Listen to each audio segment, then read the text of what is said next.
Well, we're very fortunate to have with us this afternoon Anna Feuchtwang, CEO of EveryChild, based in the UK, but working all over the world. Thank you very much for coming this afternoon, Anna. It's a pleasure. So let's kick off with what you wanted to get out of the conference. Well, I really wanted to deepen my learning and understanding because I'm a manager. I'm not a practitioner, but I work with lots of people who are working directly with children and families, and I really wanted to deepen my understanding of the kinds of issues they were working with, and also to really understand JUCONI's work too, so that I could increase my knowledge and also increase knowledge of others working in the international alliance that we're setting up. That's very interesting, because often there's a very big gap between the practitioners and the managers.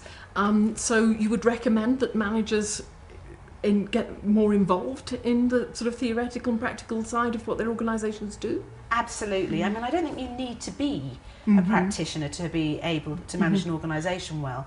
But if you're not interested in the practice itself, I don't think you can do as good a job. So I've worked in international development, and in all those fields I've wanted to learn a little bit about it. But also because I started as a journalist, I was very good at magpie knowledge gathering of little bits of information, and this period with EveryChild has really helped to deepen my knowledge, and the JUCONI conference has been an opportunity for me to feel I can dive even deeper down, and actually it's really awakened a yearning for more education and more understanding in this area. Oh, great. Yeah. So that's one of the things you're taking away from here. Anything else? Well, I suppose it's reinforced a number of things that I already had an idea about, but it's really reinforced. In particular, that all organisations working with children, even if they're not intentionally working in a therapeutic way, need to have a therapeutic understanding. And in particular, if you're working with traumatised children who've suffered from trauma and other families in traumatic situations, to be really conscious of that and have some tools at your disposal that enables you as a practitioner to work with them more effectively. And I guess I read about attachment, but hearing it in practice was, and hearing people apply it at this conference has been really important. The second thing I think, again, I knew but I hadn't really absorbed and understood enough, is the importance of working with families to their strengths and to their ability. And that makes so much sense. But hearing it in practice and hearing it in depth has been very, very useful.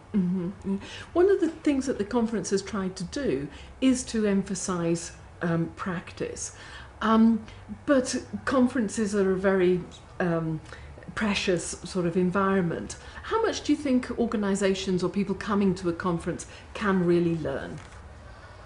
It's a good question, and I think because everyone has a different learning style, and I suppose it depends what you mean by learn. Yeah. I don't think this is a training necessarily. I think this is an inspirational conference, and so there's enough, for me personally, there's enough here, and there are enough references, and there's enough of it. It's almost like a taster to make me think, okay, I want to go away and read that book, or I might even be interested in seeing if there's a training course I can do in that area. Right. So I think it works brilliantly like that. But the other thing, of course, about conferences like this, and this one in particular, because it's quite intense and it's over a number of days, is the relationships that you build in between the sessions and the people you get to speak to.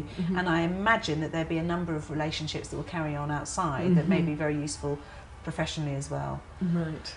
Good. Thank you.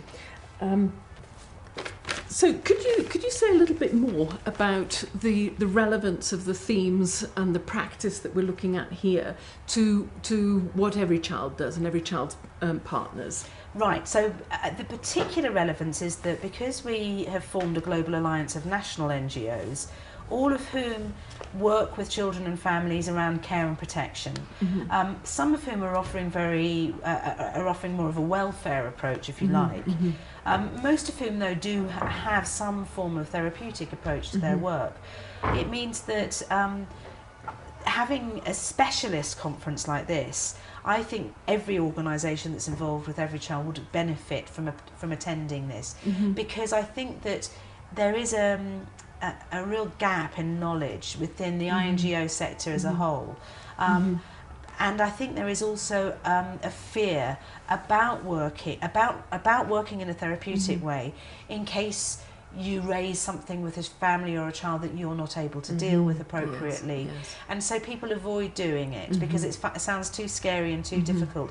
And I think what this conference shows, and certainly particularly some of the sessions I've been to which have talked about how JUCONI is working, have shown that you don't need years and years of training, you don't need 10 degrees and a master's and a doctorate, you need to be good with people and have some tools at your disposal and have some form of supervision available to you as well. And I think that's really quite liberating. It could be very liberating for other organisations who are thinking, I'd like to do that but I don't really know how and I'm a bit scared of it.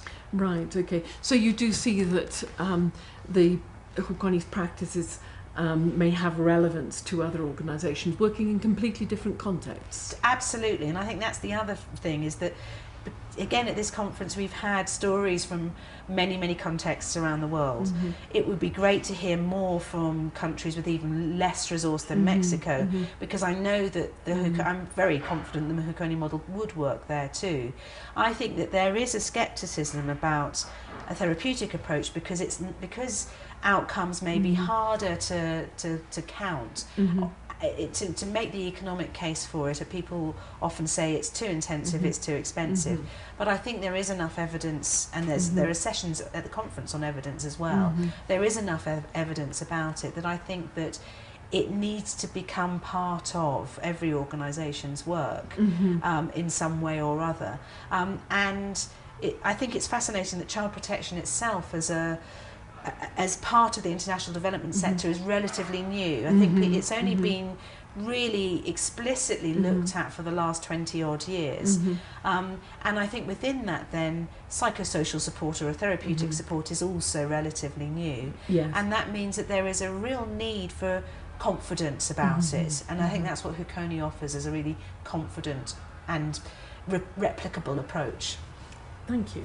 And I think that takes us on quite nicely to looking at how we can effectively both raise awareness and get more traction on these ideas. And as you very well know, the Millennium Development Goals being discussed at this moment, and looking at what's going to happen after these Millennium Development Goals, after the 2015 deadline for them. There is no mention whatsoever in the current goals of child protection or child care. What would you like to see in that respect in the next, whatever comes out after 2015? Well, ideally, I'd like to see a child protection goal. I'd like to see something that articulated a world where children were not having to suffer violence, something around that, so an overarching goal.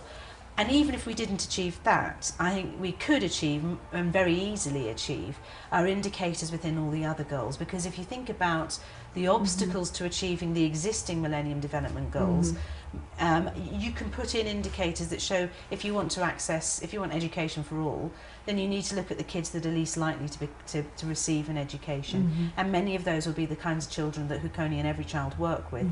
And we know that it's violence in schools that keep kids away. So when you're designing an education programme, you could have indicators in them about how you protect children within a school environment, but also how children coming from very violent homes and their behaviour will make it harder for them to be. So you can see links back to child protection in any of the goals. Same in health, as we know from the ACE study. You can see poor health outcomes for children who come from traumatic, violent backgrounds, and therefore you can link back to child protection. And I think we could have, we've already started working as EveryChild on indicators around all of the thematic areas that are likely to be adopted in the new framework.